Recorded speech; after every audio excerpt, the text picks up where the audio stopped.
नमस्कार, मी अक्षता पवार. आपण पाहताय न्यूज मराठी 24/7. दुपारच्या बातमीपत्रात आपलं स्वागत. तर जाणून घेऊयात आजच्या महत्त्वाच्या घडामोडी. भगवान शंकराच्या आराधनेतील महत्त्वाचा दिवस असलेली महाशिवरात्री आज आहे. या निमित्तानं बुलढाणा शहरातील विविध शिवमंदिरांमध्ये भाविकांनी शिवदर्शनासाठी गर्दी केली आहे. विशेष म्हणजे वर्षभर एकही उपवास न करणाऱ्या व्यक्ती देखील महाशिवरात्रीला उपवास करत असतो. बुलढाणा तालुक्यातील कोलवड येथील शिवकालीन हेमाडपंथी मंदिर आहे. त्याचा 1962 मध्ये जीर्णोद्धार झाला होता. हे मंदिर पैनगंगा आणि वखारी नदीच्या तीरावर वसले. या शिवमंदिरात 3 दिवस मोठी यात्रा भरत असते. त्या निमित्तानं भक्तांची देखील मोठी गर्दी दर्शनासाठी पाहायला मिळते.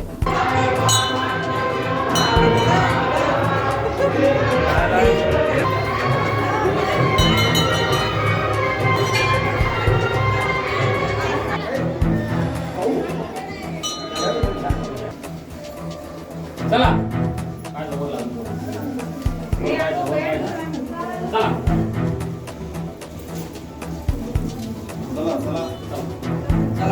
या समोर आहे.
नमस्कार. महादेव मंदिर हे खूप जुनं आहे. हेमाडपंथी मंदिर आहे. इथं महादेवाचे 24 तास 3 दिवस खुलं राहतं दर्शनासाठी. इथं लाखोच्या उपस्थितीत लोकांची उपस्थिती राहते. इथं सगळ्या सुखसुविधाची व्यवस्था करेल आहे असं. आणि इथं 12ही महिने अखंड ज्योत चालते. आरती ही डेली चालू असते. अशी गाथा आहे की प्रभू श्रीराम इथं मंदिराहून येऊन जायले म्हणून त्याच्या हस्ते म्हणजे त्यांनी भेट दिली इथं महादेव मंदिराला आमच्या कोलवड येथे. आणि पैनगंगेच्या तीरावर असल्यामुळं इथं जागृत ठिकाणे चांगलं. हे मंदिर पुरातनकालीन हेमाडपंथी मंदिर होतं आणि 1962 साली याचा जीर्णोद्धार झाला आणि तेव्हापासून इथं मोठी यात्रा भरते. यात्रेमध्ये सर्व भाविक लोक येतात आणि त्यांची प्रत्येकाची इथं फराळाची चहा पाण्याची व्यवस्था होते. आणि विशेष म्हणजे कितीही गर्दी झाली तरी सर्व शांततेनं व्यवस्थित पार पाडल्या जातं. कोणती गंगेच्या तीरावर हे मंदिर वसलेलं असल्यामुळं दोन्ही नदीचा विळखा या मंदिराला असल्यामुळे अतिशय जुने कालीन अतिशय जुने झाडं इथं होते. वडाचे झाडं अतिशय 100 ते 150 वर्षाचे झाडं होते. ते झाडं काही वय झाल्यामुळे ते पडलेत अशा प्रकारचं. आणि या परिसरातील सगळे भाविक बुलढाणा शहर असेल या तालुक्यातील जवळपास सर्व मंडळी महाशिवराच्या निमित्तानं दर्शनाकरता आवर्जून या ठिकाणी येतात. आणि आजपर्यंत अतिशय चांगल्या पद्धतीची यात्रा येथे पार पडत आहे. कोणत्याही प्रकारची गडबड किंवा कोणत्याही प्रकारचं हे न होता अतिशय शांततेने यात्रा ही पार पडते आणि त्याचा दर्शनाचा लाभ घेतात अशा प्रकारची.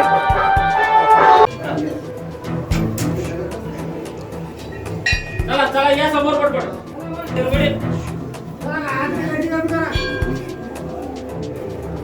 चला या समोर.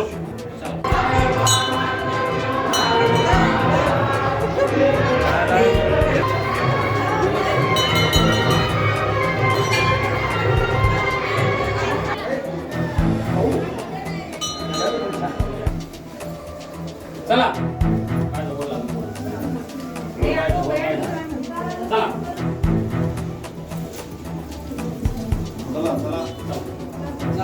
या समोर आहे चला.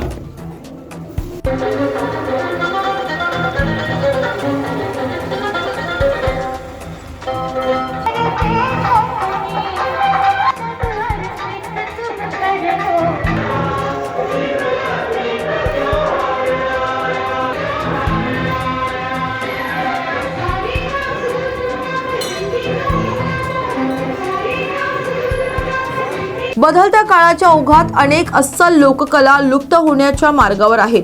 मात्र पोटाची खळगी भरण्यासाठी काही कलावंतांनी प्राचीन काळापासून चालत आलेल्या प्राचीन कला आजही जिवंत ठेवल्या असून जागरण गोंधळ घालणाऱ्या वाघ्या मुरळीचा आवाज ग्रामीण भागात आजही गुंजत असल्याचं चित्र पाहायला मिळतंय.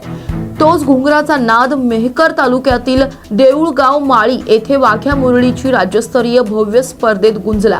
या स्पर्धेत परभणी, औरंगाबाद, बुलढाणा, जालना, नाशिक, जळगावसह इतर राज्यातील वाघ्या मुरळी पार्टीनं सहभाग घेतला. या वाघ्या मुरळीच्या जागरण गोंधळ स्पर्धेच्या कार्यक्रमांमधून स्त्री भ्रूणहत्या, लेक वाचवा, लेक शिकवा, व्यसनाधीनता, ग्रामस्वच्छता, स्वच्छ भारत मिशन, हुंडाबंदी, दारूबंदी, बालविवाह, एकत्र कुटुंब पद्धती, आई वडिलांचा सांभाळ करा, वृद्धाश्रम नको अशा अनेक समाज प्रबोधन या गीताच्या माध्यमातून जनजागृती करण्यात आली.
मी येणेवेळी मुक्काम देऊळगावमाळी तालुका मेहकर जिल्हा बुलढाणा.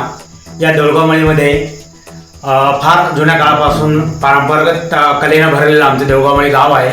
त्याचनुसार या देऊळगावमाळीमध्ये वाघ्या मुरळीची स्पर्धा सलग 3 वर्षापासून घेत आहोत। यावर्षी सुद्धा वाघ्या मुरळीची स्पर्धा या देऊळगावमाळीमध्ये घेण्यात आलेली आहे। त्यामध्ये बरेच दूरवरून संभाजीनगर असेल, जालना असेल, विविध ठिकाणाहून यामध्ये स्पर्धक भाग घेत असतात। यामध्ये समाज प्रबोधनवर या कार्यक्रमाची रूपरेषा ठरलेली असते।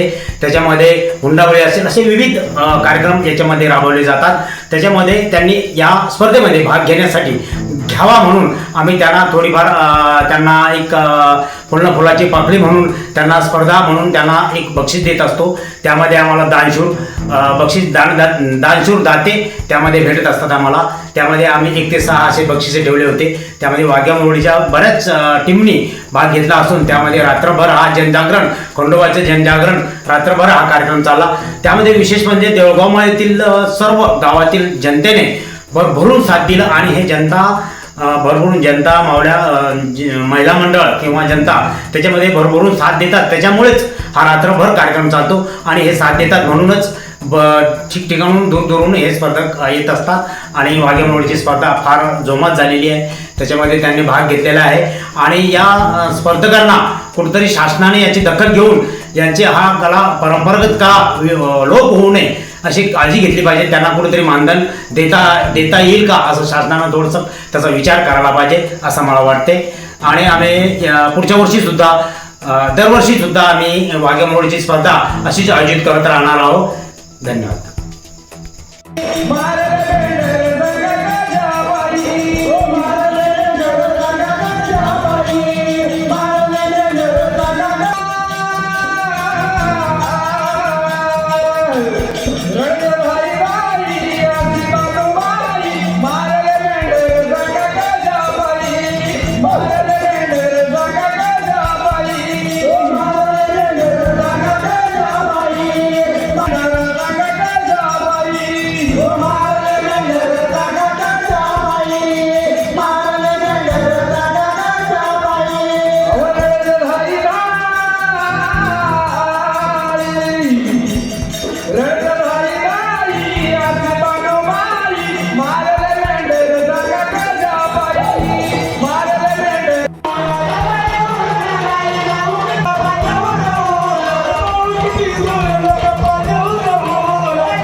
महाशिवरात्री मोठ्या जल्लोषात आणि भक्तिभावानं देशभर साजरी केली जाते।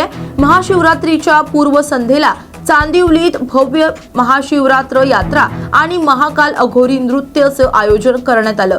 या नृत्यात शिवशंकर आणि त्याचा भक्ताचा नृत्य तांडव कलाकारांनी सादर केला। या नृत्याला शिवभक्तांनी मोठा प्रतिसाद देत कलाकारांचं कौतुक देखील केलं। विशेष म्हणजे या अघोरी नृत्यात अचानक आमदार दिलीप लांडे यांनी सामील होत हे अघोरी नृत्य केलं आणि स्थानिकांची जोरदार टाळ्यांच्या गजरात त्यांच्या या नृत्याचं कौतुक केलं। उज्जैनवरून आलेल्या शिवपिंड यावेळी स्थापित करण्यात आली। या यात्रेत शंकराची पालखी, भव्य मूर्त्या आणि जोरदार घोषणांनी वातावरण शिवमय झाल्याचं पाहायला मिळालं।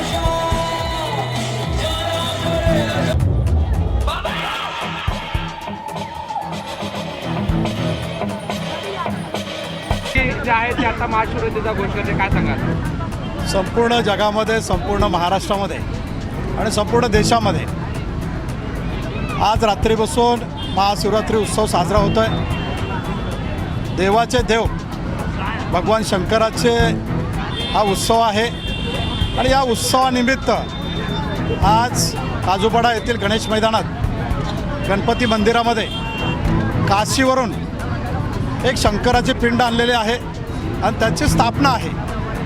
आणि म्हणून या ठिकाणी भाविकांची इच्छा होती की उज्जैनवरून महाकाल भगवान शंकराचं जे भक्त आहेत ते कलाकौशल्य आहे, ते कलाकौशल्य मुंबई शहरातील लोकांना पाहायला मिळालं. मुंबई शहरातील शंकराचे भक्त, महादेवाचे भक्त यांना हे पाहायला मिळावं या दृष्टिकोनातून त्यांची भावना, त्यांची भक्ती लक्षात घेऊन, त्यांची श्रद्धा आदरणात ठेवून या ठिकाणी उज्जैनवरून महाकाल दृश्य हे आणलेलं आहे आणि लोकांनी या ठिकाणी मोठ्या श्रद्धेने हे पाहण्यासाठी आणि अनुभवण्यासाठी आलेले आहेत. या सर्व कलाकारांचं मी स्वागत करतो, आभार व्यक्त करतो की या मुंबई शहरामध्ये जे भगवान शंकराचे, महादेवाचे भक्त आहेत, या भोलेनाथांच्या चरणावरती नतमस्तक होण्यासाठी या भाविकांना अशा पद्धतीने कलाकौशल्य पाहायची संधी मिळाली, त्याबद्दल त्यांचं सर्वांचा आभार मानतो आणि सर्व भाविकांचं मनपूर्वक आभार मानतो की आपली भावना, आपली श्रद्धा, आपली भक्ती भगवान शंकराच्या चरणावरती ठेवण्यासाठी आपण मोठ्या संख्येने या ठिकाणी आलात, त्याबद्दल सर्वांचं मनपूर्वक आभार. अशीच आपली एक भगवी शक्ती, अशीच आपली एक भगवी ताकद आणि आपली भक्ती कायम भगवान शंकराच्या चरणी राहो आणि भगवान महादेवाच्या कृपेने असाच या चांदिवलीवरती भगवा ध्वज, हा सनातनाचा ध्वज कायम फडकत राहो. लोकांचा आशीर्वाद, लोकांचा विश्वास आणि लोकांचं सहकार्य कायम माझ्या डोक्यावरती, पाठीवरती राहो. लोकांच्या आशीर्वादाने, लोकांच्या सहकार्याने या चांदिवलीमध्ये धार्मिक, आध्यात्मिक आणि विकास आणि लोकांचा सन्मान हे सर्व देवो को देव महादेवाच्या आशीर्वादाने पूर्ण हो, एवढीच भगवानाच्या चरणी नतमस्तक प्रार्थना करतो.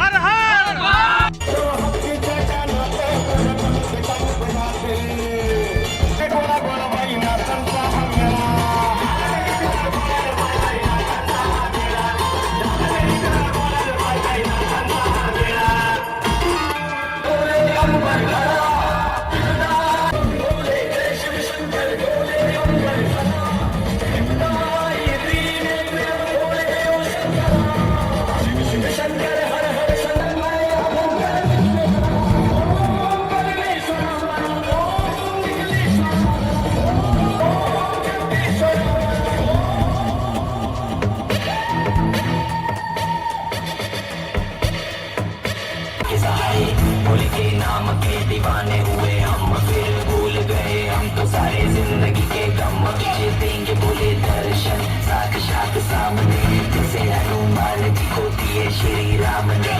बोले की भक्ति में मिल के सारे आज बोले हर हर महादेव महाकाल बम बोले, बम बोले, बम बोले, बम बम बम बोले.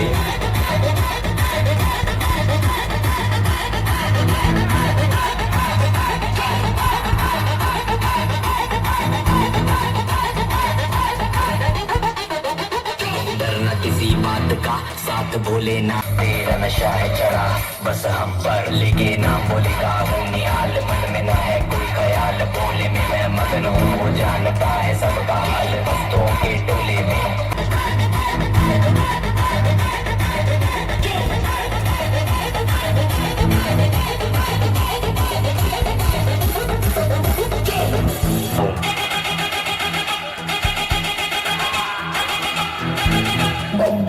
बोले बोले.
12वे ज्योतिर्लिंग घृणेश्वर मंदिर येथे भाविकांची मोठी गर्दी झाली आहे. दरम्यान दर्शनासाठी भाविकांचा गोंधळ देखील पाहायला मिळाला. दर्शन रांगेत पुढे जाण्यासाठी भाविकांमध्ये फ्री स्टाईल हाणामारी देखील झाली. तर VIP द्वार मधून विरोधी पक्षनेते अंबादास दानवे सहकुटुंब जात असताना सार्वजनिक रांगेत उभे असलेले भाविकांची मोठी बॅरिगेड्स ओलांडून गर्दी दानवे यांच्या मागे घुसली. हा गोंधळ पाहून दानवे देखील माघारी परतले व बाहेर येऊन काही काळ थांबले होते. पोलीस आणि विश्वस्तांमधला समन्वयाचा अभाव व नियोजनाचा अभाव या माध्यमातून दिसून आला. यावर दानवे यांनी देखील नाराजी व्यक्त केली आहे.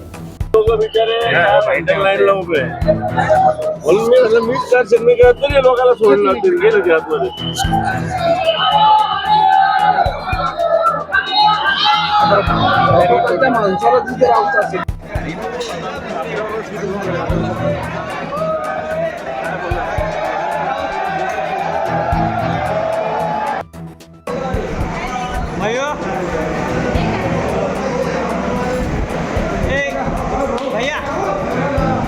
सोने आणि चांदीच्या किमतीत दररोज चढ उतार पाहायला मिळतो. सोन्याच्या किमती आर्थिक आणि आंतरराष्ट्रीय कारणांवर अवलंबून असतात. जर तुम्ही सोन्यात गुंतवणूक करण्याचा विचार करत असाल किंवा सोने खरेदी करू इच्छित असाल तर आजच्या भावावर नक्कीच एक नजर टाका. आज देशभरात सोन्याचे भाव 88,000 रुपयांच्या पुढे गेलेत. भारतात सोन्याकडे केवळ दागिने म्हणूनच पाहिलं जात नाही तर एक सुरक्षित गुंतवणूक म्हणून देखील पाहिलं जातं. खास करून सण आणि लग्नसराईच्या काळात सोन्याच्या किमतींवर सर्वांचंच लक्ष असतं. आज सराफा बाजार उघडल्यानं 24 कॅरेट सोन्याची किंमत 88,810 रुपये एवढी आहे. तर 22 कॅरेट सोन्याची किंमत प्रति 10 ग्रॅम 80,000च्या पुढे गेली आहे. दुसरीकडे आपण चांदीच्या भावाबद्दल बोलायचं झालं तर आज चांदीची किंमत 1,09,000 रुपये प्रति किलो एवढी आहे. तर चला मग महाराष्ट्रातील प्रमुख शहरांमधील सोने आणि चांदीच्या किमती जाणून घेऊया. मुंबईत आज 22 कॅरेट सोन्याचा दर प्रति ग्रॅम 8,076 रुपये एवढा आहे. तर 24 कॅरेट सोन्याचा दर प्रति ग्रॅम 8,810 रुपये इतका आहे. पुण्यात आज 22 कॅरेट सोन्याचा दर हा प्रति ग्रॅम 8,076 रुपये एवढा आहे. तर 24 कॅरेट सोन्याचा दर हा प्रति ग्रॅम 8,810 रुपये इतका आहे. नागपूरमध्ये देखील आज 22 कॅरेट सोन्याचा दर हा प्रति ग्रॅम 876 रुपये इतका आहे. तर 24 कॅरेट सोन्याचा दर हा प्रति ग्रॅम 8,810 रुपये इतका आहे. छत्रपती संभाजीनगरमध्ये आज 22 कॅरेट सोन्याचा दर हा प्रति ग्रॅम 8,076 रुपये इतका आहे. तर 24 कॅरेट सोन्याचा दर हा प्रति ग्रॅम 8,810 रुपये इतका आहे. महाशिवरात्रीच्या दिवशी आज राज्यात विविध शहरांमध्ये तापमानात आणखी वाढ झाल्याचं पाहायला मिळतंय. मुंबईतील तापमानात बहुतांश वाढ होऊन हवामान विभागाकडून उष्णतेच्या लाटेचा इशारा देण्यात आलाय. मुंबईतील कमाल तापमान 39 अंशांपर्यंत पोहोचलंय. पश्चिम महाराष्ट्रातील तापमानात आज आणखी वाढ झाल्याचं पाहावयास मिळतंय. फेब्रुवारी अखेरीस पश्चिम महाराष्ट्रात चांगलाच उकाडा आणि उन्हाचे चटके सहन करावे लागत आहेत. आज महाशिवरात्रीच्या दिवशी पश्चिम महाराष्ट्रातील हवामान आणि तापमान स्थितीबाबत जाणून घेऊया. पश्चिम महाराष्ट्रात आज कोरडे हवामान राहून काही ठिकाणी निरभ्र आकाश होणार असल्याची माहिती हवामान विभागानं दिली आहे. पुण्यातील तापमानात अंशतः घट झालेली दिसून येते. आज पुण्यातील कमाल तापमान 35 अंश सेल्सिअस तर किमान तापमान 16 अंश सेल्सिअस इतकं असू शकतं. त्या ठिकाणी आज मुख्यतः निरभ्र आकाश राहून दुपार किंवा संध्याकाळच्या वेळी अंशतः ढगाळ आकाश होण्याची शक्यता हवामान विभागानं वर्तवली आहे. महाशिवरात्रीचा उत्साह सर्वत्र दिसून येत असून यावेळी येवला शहरातील अमरधाम येथील महामृत्युंजय मंदिरात शिवरात्री निमित्त हर हर महादेवचा गजर यावेळी शिवभक्तांनी केला. सकाळी महादेवाच्या पिंडीला व मूर्तीला दुग्धाभिषेक करत महाआरती संपन्न झाली. महादेवाच्या मूर्तीला तसेच पिंडीला राजभोग माखनचा 4 किलोचा हार यावेळी परिधान करण्यात आला होता. येवला शहरातील शिवभक्त महामृत्युंजय मंदिरात दर्शनासाठी गर्दी करत असल्याचं चित्र यावेळी पाहायला मिळालं. यवतमाळ जिल्ह्यात अतिवृष्टीमुळे खरीप हंगामात शेतकऱ्यांचं नुकसान झालंय. कापूस, सोयाबीन पिकाला भाव मिळत नाही. यामुळे शेतकऱ्यांचा लागवड खर्च देखील निघाला नाही.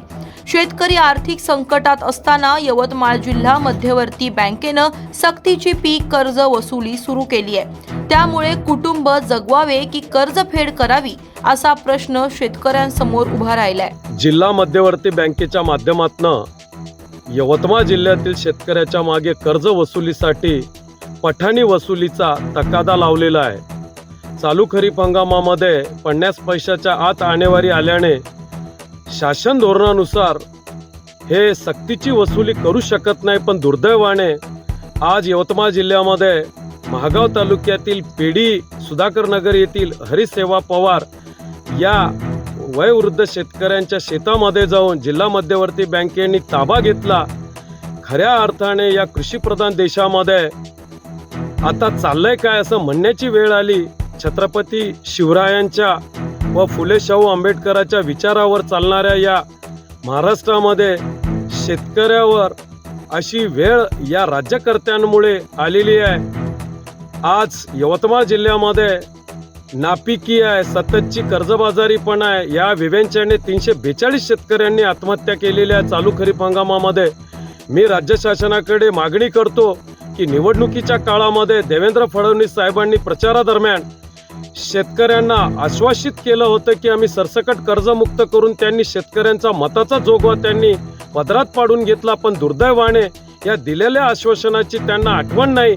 म्हणून मी आपल्या माध्यमातून त्यांना आठवण करून देतो की त्यांनी आपल्या आश्वासनाची पूर्ती करून शेतकऱ्यांना दिलासा द्यावा व हा शेतकऱ्यांमागे लागलेला जो बँकेचा तकादा आहे तो तात्काळ थांबवावा, याच्यामध्ये हस्तक्षेप करून अशी मागणी मी स्वाभिमानी शेतकरी संघटनेच्या माध्यमातून राज्य शासनाकडे करतो. इगतपुरी तालुक्यातील घोटी येथील वीज वितरण कार्यालयावर विजेच्या मागणीसाठी आदिवासी बांधवांचा एल्गार कष्टकरी संघटनेच्या नेतृत्वाखाली बत्ती मोर्चा सुरू आहे. रणरणत्या उन्हात महिला आपल्या रोजंदारीवर पाणी सोडून हातात चिमण्या घेऊन वीज वितरण कार्यालयावर धडकल्या. खंबाळे येथील शिदवाडी येथील 15 ते 20 परिवार असलेल्या आदिवासी बांधवांनी मोर्चा काढलाय. तर वीज वितरण कार्यालयातच आदिवासी बांधवांनी आपला ठिय्या मांडलाय. खंबाळे गाव आहे आणि शिदवाडीपैकी एक बाजूला एक वाडी आहे. तिथं 10 ते 15 घर आहेत. तर अनेक वर्षापासून ते लोक एकदम अंधारात राहतात. त्यांना तिथं वीज नाही, काहीच नाही. लहान लहान मुले शाळेत जातात, अंधारात अभ्यास करतात. आम्ही अनेकदा येऊन अर्ज दिले ग्रामपंचायतमध्ये, पण त्या अर्जावर त्यांनी काहीच केलं नाही. तसे आमच्याकडं ते रिशिवर पण आहे. तर त्यासाठी आम्ही आंदोलनासाठी आम्ही ते काल पत्रव्यवहार करायला हवी इथे. तर इथले अधिकारी आम्हाला उलट ज्ञान आम्हाला विचारायला लागले का तुम्ही अर्ज करते नाही असं आणि तुम्ही आमच्याकडे कसे काय मोर्चे आणतात असे ते बोलत होते. तर मग आम्ही त्यांना सांगितलं का आमच्याकडे अनेक वर्षापासून लाईट नाही. मग एवढे दिवस ग्रामसेवक सरपंच काय करत होते? आमची वाडीवर जर तुम्ही लक्ष देते नाही मग आम्ही काय करायचं? माझं नाव मंगल रामचंद्र खडके.